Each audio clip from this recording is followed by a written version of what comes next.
What's up, everyone? Welcome to the NBA Daily Podcast, your home for useless facts about basketball. My name is Dawson Shine, and I'm your host. First off today, we have to talk about what an incredible Wednesday night we had last night.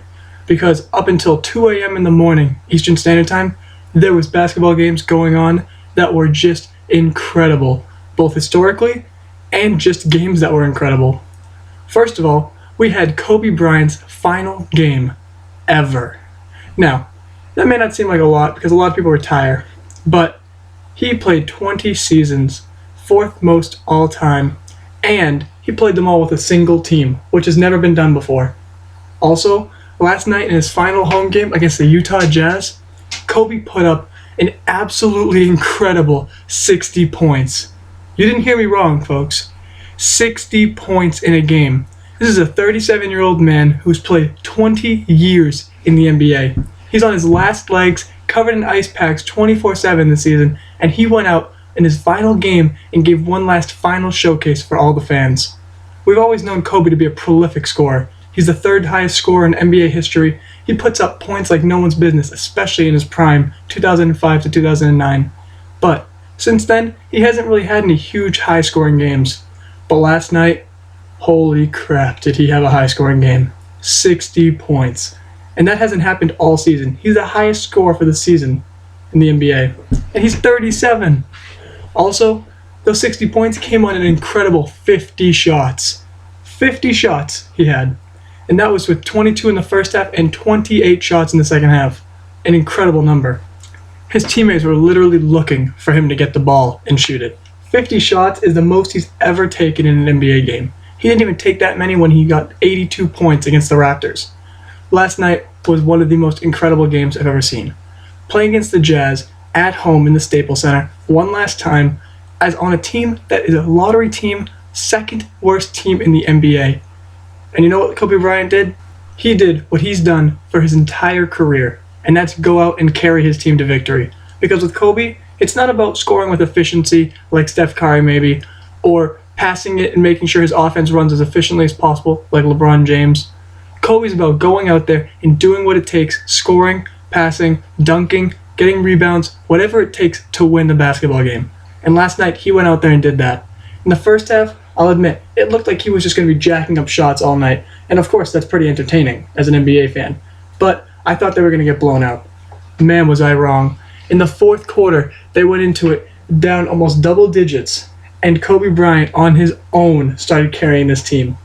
He scored 17 straight points with about 3 minutes left in the game up until the end of it to get the lead, hitting 2 3-pointers in the final minute and an assist to basically clinch the game to Jordan Clarkson. It was like the most amazing passing of the torch to the next generation. He was shooting well, he was passing well, he was scoring at will though, shooting jumpers. They were even double teaming him. This is a 37-year-old man. I can't even repeat that enough because I'm so shocked by this game. I didn't know he had it in him this last game. I thought he was going to go out there and he was going to try and do his best and maybe hit 40 points if he took a ton of shots. He outlived every expectation I could have had, and it was one of the most incredible games to watch. Watching him go out there one final time and actually getting the victory on such a terrible team. It was just crazy. But honestly, I'm not surprised. Kobe's been doing that his whole career, carrying teams this bad, to getting playoff seeds, to even winning games that he should not be winning, and hitting clutch shots too. Because man was he clutch last night. He was not getting a groove at all in the first half. He missed his first 5 shots. He had 20 shots and only 22 points in the first half. But near the end of the game, he really got in a groove. Those 17 straight points were without missing a shot. It was incredible, and including free throws. So, overall, I think this is the storybook ending for a career. He had the best going away party for any athlete ever, in my opinion. If you disagree, you could share it in your comments, but I don't believe there's a single game by any player in any sport that was better than this as their final game. He went out there and he scored 60 points. That hasn't been done by an NBA player at all this season. That's very, very rare. And yet he did it at 37 on his last legs on his final night in the NBA. That's incredible. I still can't get over it. He's wrapping up a great career too. 5 championships, 18 All-Star selections, 9 All-Defensive First Team selections too, which is tied for the most all-time. He has an incredible, incredible history of the game. Kobe has a legacy that people are never going to forget. These are generations of players that will be remembering him, like people remember Michael Jordan. Whenever you go to throw something in the trash can, piece of crumpled up paper or whatever, you're going to be doing a little fadeaway yelling Kobe as you throw it in the trash. And I think that's amazing. He left such an impact on just the basketball world. Never mind his impact in the game, because he was an amazing player, even if he may not be top 5 all time or whatever. But he has left an impact on the world of basketball that will never be matched. And that's incredible to watch. And I'm so glad that his ending was so unbelievable last night.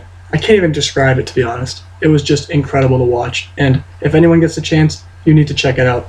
I'll make sure to link his highlights video in the description of this video.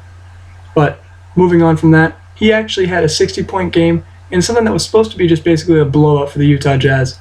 And that overshadowed what was one of the most historic games in NBA history. The Warriors versus the Memphis Grizzlies. The Warriors beat the Memphis Grizzlies to win their 73rd game, breaking the Chicago Bulls' 96 season for the most wins in NBA regular season history. The Warriors won 125-104 and what was basically a blowout since the second quarter of the game. And also, on top of winning their 73rd game, Steph Curry put up 46 points, 6 assists, and 4 rebounds, 2 steals, in an incredible game for the ages. And the only reason why it's incredible, to be honest, because of course the game was pretty boring due to the blowout nature, was because Stephen Curry hit 400 threes for the season. He ended with a total of 402 threes. That was an NBA record. No one has ever hit 400 threes in a season. And you know what's even more incredible? No one has ever hit 300 threes in a season besides Stephen Curry this year. He had over 126 more threes than he hit last year in his record-breaking season. That's ridiculous. This man is making shooting so much more popular, and he's revolutionizing the way people shoot. He's just off the dribble, fade away, in the corner, pull up from 30 feet, 40 feet probably, 50 feet even from half court, past half court, everywhere. He drains it. It's incredible to watch, and he's having one of the most prolific scoring seasons I've ever seen. And with 46 points last night, he even raised his scoring average to 30 on the season. So there was a ton of records being broken in this game last night. Of course, we had Kobe's 60-point night overshadowing it, but in this game, we had Steph Curry, 400 threes. Steph Curry, 30 points per game for the season. Warriors, 73 wins. Just incredible. I can't even describe last night's basketball. And that wasn't even the last good game. There was one more incredible game played, and that was Boston versus Miami.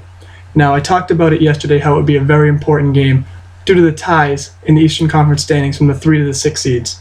Well, it turned out to be not so important, because the Hawks lost last night, which caused the Heat to be able to get the 3rd seed no matter what happened in the game. But man, was that game incredible. And to start it off, I'm going to give you a little recap of the first half. First half, Celtics down 33-11 in the first quarter. The Heat blew them out in the first half. They were up by 24 at halftime, 62-38, and it was looking like the Celtics were going to roll over and die, going into the playoffs as the 6th seed, dropping all the way from the 3rd just a week or two ago. It was going to be a monumental collapse, especially after getting blown out by the Hornets the night before. But then at halftime, the Celtics organization honored their 1966, 1976, and 1986 championship-winning teams. Those teams all brought home a banner for Boston, and they brought out all the surviving members who could make it of those teams in order to actually give them a little celebration, honor some of the greatest Celtics of all time. And after that halftime show, and after the halftime speech by Brad Stevens about playing tougher, Celtics went out and played out of their goddamn minds. I don't even know how to describe watching this game. Especially as a Celtics fan, it was just incredible. I've never seen a quarter of basketball better than the quarter of basketball they played coming out of that halftime.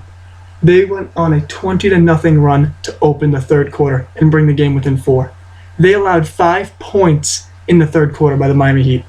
Not by one player, not in a couple of minutes. There wasn't just a little scoring drought. They allowed 5 points in the quarter. They turned them over 8 times, and they scored 25 points on them to get the game within 4 going into the 4th quarter. And I can't even describe it. Evan Turner was causing turnovers. Avery Bradley was getting wide open dunks. Isaiah Thomas finally got going. He had a huge three that just got the entire crowd going. And it showed what home court advantage can actually do in the playoffs, because that crowd was on fire all night once that run started. I can't even describe the way that the team reacted to the way the crowd cheered. The crowd got louder, the team got more hyped, the team scored, the team played better defense. Everything just felt locked in that quarter and in the fourth quarter. And in the end, the Celtics completed the largest comeback in the NBA this season. 26 points they were down in the first half, and they ended up winning by 10. That's a 36-point turnaround. I mean, that's incredible. They had a 34-point turnaround from halftime to the end of the game. Like, what? I was ready to go and quit watching the game at halftime. Of course I didn't, because as a Celtics fan, I can't. But, man, was it depressing to watch them struggle in the entire first half. It felt like a repeat of the Hornets game and the repeat of the end of the Hawks game. But the Celtics went out there, and they played like they've played all season. The benchmark of their team was grit, was fighting to the end, and they showed that all in the second half. They were incredible to watch, but unfortunately, due to playoff situations working out and the Hawks losing, the Heat ended up as the 3rd seed, the Celtics ended up as the 5th seed. So the result of the game really didn't matter too much, especially for the Heat. The Celtics did avoid going down to the 6th seed though, but that might have been an actually better result, because unfortunately, this means they will be facing the Atlanta Hawks in Atlanta in the round 1, and following that, if they were to win, they will have to face Cleveland Cavaliers in the second round, because I'm assuming the Cleveland Cavaliers will beat the Pistons. But that does leave an interesting matchup between the Hornets and the Heat, because I feel like the Heat have weaknesses. Obviously, last night, the Celtics exposed their weaknesses. The Heat play a very slow style of basketball, and when they start to get sped up on, they couldn't keep up. When the Celtics started forcing turnovers quickly, getting out in the fast break, and scoring transition buckets, the Heat ended up catching behind. They couldn't keep up with the fast-paced Celtics, mainly because some of their top players, Luol Deng, Joe Johnson, Dwayne Wade, Hassan Whiteside, all those players are athletic maybe, but not quick anymore. Especially like Dwayne Wade and Joe Johnson are very slow and methodical nowadays. Joe Johnson, I mean, his nickname is Joe Cool now because of how slow and calm he is when he plays on the court. It's like he's jogging. So the Miami Heat struggled with the quick young Celtics. And that was a real weakness that they exposed. Because when they face up against the Hornets, Jeremy Lin, Nicholas Batum, Kemba Walker, all three of them can really tear apart the Miami Heat defense, especially in the transition, I believe, which will make it a very interesting matchup. My prediction for that series is 4-3, the Hornets, upsetting the Heat.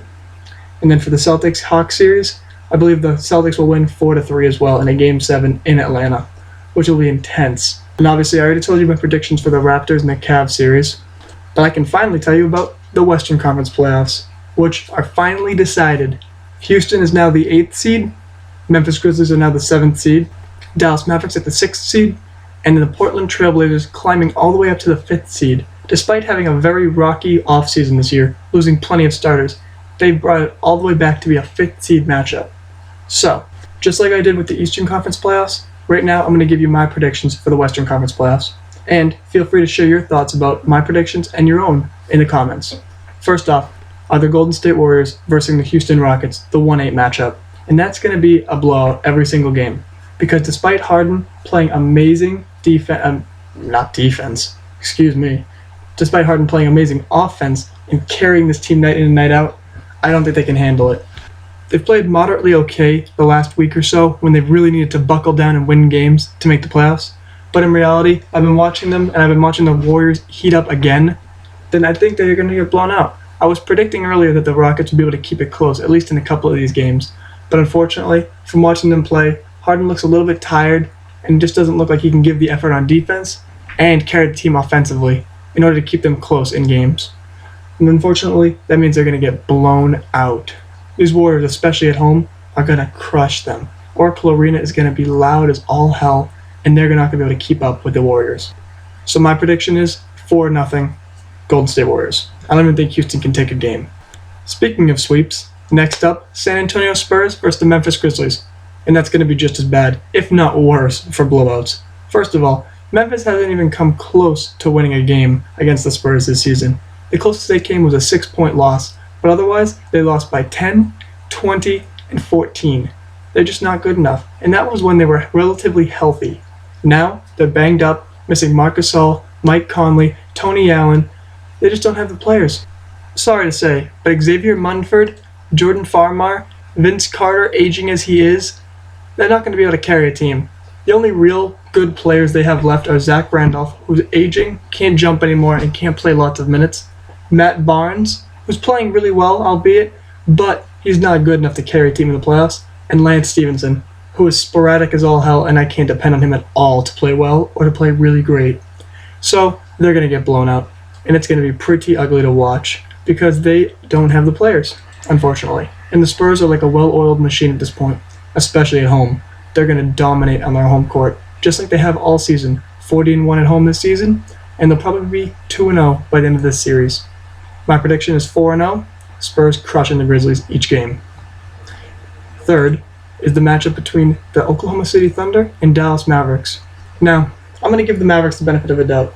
They are a veteran team that are fighting for their lives in the playoffs to give Dirk one last go at a playoff run. They're playing very, very tough. They haven't been playing very great, but they've been playing very gritty. There's a difference. They'll fight to the end because they're veterans. Players like Wesley Matthews are going to fight to the end. Dirk Nowitzki, he knows what to do in the playoffs. Darren Williams, even he's been into the Western Conference Finals before. He knows what he's doing. So I give them a good fighter's chance to actually get a game or two against the Oklahoma City Thunder. Specifically in the Dallas arena, of course. So I believe this series is going to be a little bit more difficult than the other two matchups. I think OKC will win this one 4-1, with one win in Dallas's home court, which will be pretty good for their home team because they did not expect to even make the playoffs the way they were playing the last couple weeks.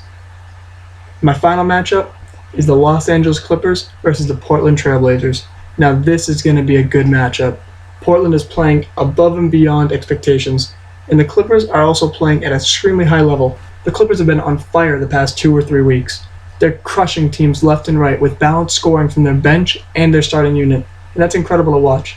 With Blake Griffin back, they're really looking like a threat to be a dark horse contender in the Western Conference. And they're going to be crushing the Portland Trail Blazers at home, but I don't think it's going to be as good in the Rose Garden. In Portland, I think the Trail Blazers will take both Game 3 and Game 4. So my prediction for this game, and the series I should say, is going to be 4-2 Clippers winning, with Portland winning both of their home games, the first two, But of course, these are predictions, and these are definitely not set in stone. So if you have any thoughts that are different from mine, or you want to share your opinion, feel free to leave a comment, like, and subscribe as well if you enjoyed. I'll be talking to you guys tomorrow. Thanks for listening.